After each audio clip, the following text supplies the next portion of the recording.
Кыш йылы килеу аркаһында Башкортостанда урман янгындары апрельдә үк башлануы ихтимал. Һаумыһыгыз, эфирда интервью тапшыруы студияла Гөлсемә Эштанова. Программабыздың кудагы Башкортостан Республика урман хуҗалыгы министры урынбасары Илгиз Фаткуллин. Илгиз Илманович, һаумыһыгыз. Һаумыгыз. Шулай итеп, Башкортостанда ихтимал урман янгындары апрельдән башлануы мөмкин ди авиалес охрана. Шундай мәгълүматтар бүгенге көндә сынапта килде.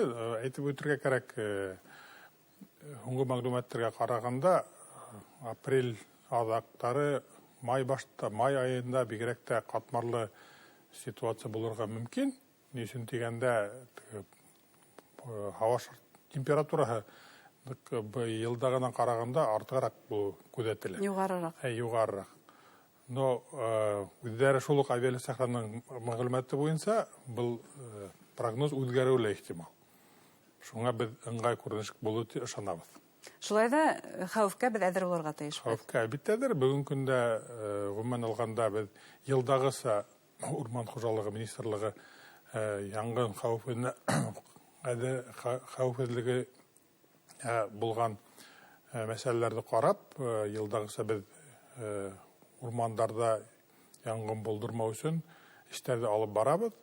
Әлеге көндә белүгезчә берләштерелгән йылма план төзелеп эшләнеп ята. Ул үзенең тәртибе буенча бүтән ведомстволарда килешү үтә.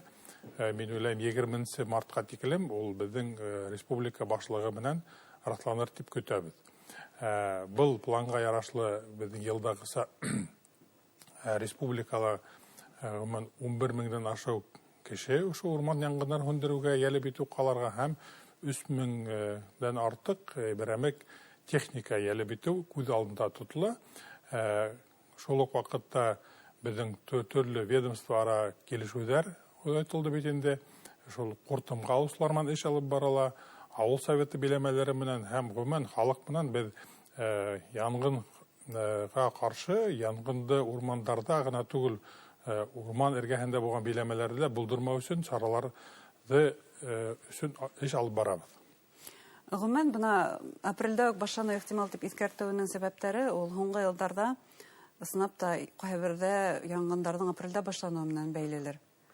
Бу янгыннарның апрельдә үк башланып китүе нимәгәдер өйрәттеме бездә? Ниндидер өстәмә саралар күрү теләге мөгаен бардыр хәзер? Хәзерге вакытта ул ысынлапта беренчедән безгә халык менән эште яньләндерергә кирәк. Ни өчен дигәндә, менә һуңгы аралагын әйткәндә, безнең елдагы сабитендә Урал аръягы райондары, таулы урманлы таулы райондар битне шул Биләрет районына караганда быелгы елда бигрәк тә куркынычрак булып тора. Ни өчен дигәндә, у якта кар әзрәк елдагына караганда. Һәм әгәр дә менә шул март айында, апрель айларында әгәр дә кар явым төшем киме елдагына кәмрәк булса, кардар тидер битендә, хәвеф арта битендә. Шуннан соң былтыргы ел битендә безнең әйтеп үтәргә кирәк, ул урман хуҗалыгы өчен ничектер ыңгаяктан күренеш булды, ямгырлы булды. Но шул ук вакытта болындарда, яландарда үлән дә һәйбәт кенә булды бит инде. Күп кенә урындарда савылмаган урман исендә үлән дә күп бит. Был әлеге көндә ул хәзер коры, әгәр дә инде явым төшем булмаса, ул яну өчен үзе бер сыймал сымак тора бит инде. Шул яктан куркыныч бар. Ну, әмма ләкин әйтергә кирәк, безнең Рәсәй урман хуҗалыгы агентствоһы эште елдагынан ел һөҗүмтәләреннән карап битне, менә безнең шул Удмурт өлкәһендә Волга буе федераль округы елышы үтте. Былтыргы елдың региондарда булган шул сыккан янгыннарның анализлап, быелгы елда ничектер итеп халык менән эшләргә булган янгыннарның булдырмаска дигән профилактик сараларда эшләргә дигән эш алып барыла. Әлеге көндә әйтергә кирәк, шул менә без үзебезнең урындагы булган урман хуҗалыгы бүлекчәһе җитәкчеләренә шул ук елдагысы сходтарда, мәктәптәрдә, даже шул балалар бакчасында шул ук профилактик эшләрдә алып барырга, очрашырга, аңлатырга, был бит инде аңлату ишигине түгел, икенче яктан караганда хәзерге административ кодекска ярашлы рәвештә янгын хәвефлелеге кагыйдәләрен бозган өчен штрафтардың да кимәле елдан ел артып килә. Мына быелгы елда әйтсәк, шәхси кешегә 30 меңдән ашу штраф алынуы ихтимал. Әгәр дә инде ул вазифалы кеше булса, ул вакытта 50 меңгә якын штраф алына. Ә юридик шәхестәргә инде уже 400 мең сумга тиклем штраф каралган. Безнең бит мына булып китә, әгәр дә ава шартлары үзгәреп китһә, гадәттән тыш хәлләр килеп чыкса, ул вакытта инде был хандар икеләт әйтеп әйтергә була, мына шәхси кешеләргә 50 мең сум, ә юридик шәхестәргә 1 миллион сумга тиклем штраф алыну ихтимал. Был бит бүгенге көндә без күрәбез нинди хәлдә булгандыла, экономика каналында да карахак, мин уйлыйм, игътибарлы булу кирәк. Буның өчен беренчедән әзерлек эшләрен, ул бит инде янгынды булдырма, бигрәк тә мин уйлыйм, безнең үзебездән тора бит инде. Күп осракта менә алдан әйтеп үтеп киттек, янгын чыгудың төп сәбәбе беренчедән ул күп осракта кеше. Шуның өчен безнең әгәр дә без үзебез табигатька карата, гомумән тирә-якка карата игътибарлырак булсак, булды янгын осракларга кирәгелек булыр дип. Ни өчен дигәндә, моны шу былтыргы алган әлеге вакытта бит тидер ала, яз көне яландар асыла бит кардан.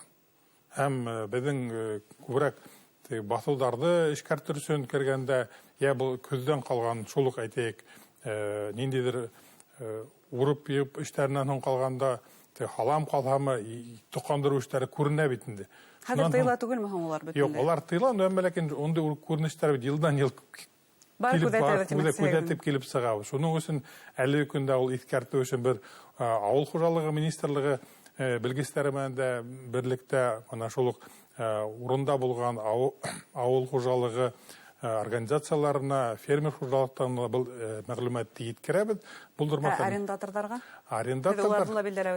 Арендаторлар менән эш аларга безнең календар, пландар бүгенгә итте. Ул нидән шулык урман хуҗалыгы министрлыгына караган учрежденияларга безнең дәүләт йөкләмәләре yetkерелгән, инде безнең профилактик чаралар үткәрү өчен аларның барыһы алып барыла. Но алар җаваплы караймы үзенең эшенә бу яһәттән? Бу яһәттән хәзерге вакытта безнең инспекторлар бит инде тикшерү эшләре алып бара.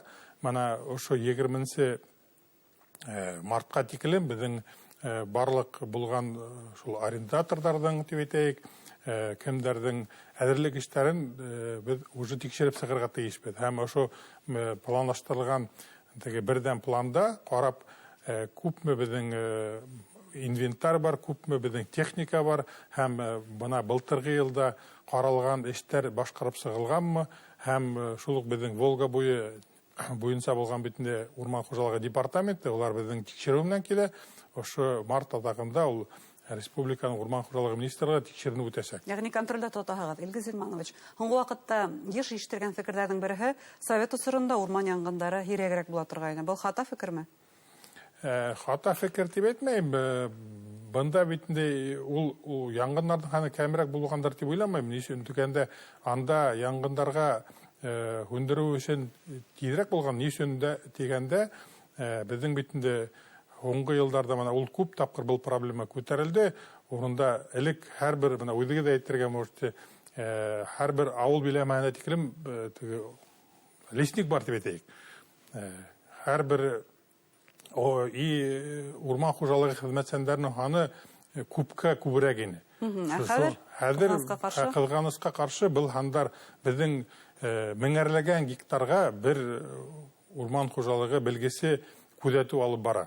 Шуның өчен, бу яһәттән карасак, безнең ыңгай күренештә бар. Мана урман фондын янгыннардан шул күзәтү саралары бүгенгә төрлесе бар бит. Беренчедән караганда ул яһан күзәтү системаһы бар. Шуннан соң бүгенгә авиация һәм ратланган авиация маршруттары бар бит. Оның өчен әлеге көндә безнең 13 маршрут буенча республика урмандарының яңа дәүләт контракты төзелде һәм был эшләр өчен 30 миллион сумга тикелен федерал казыннан акча бүленде.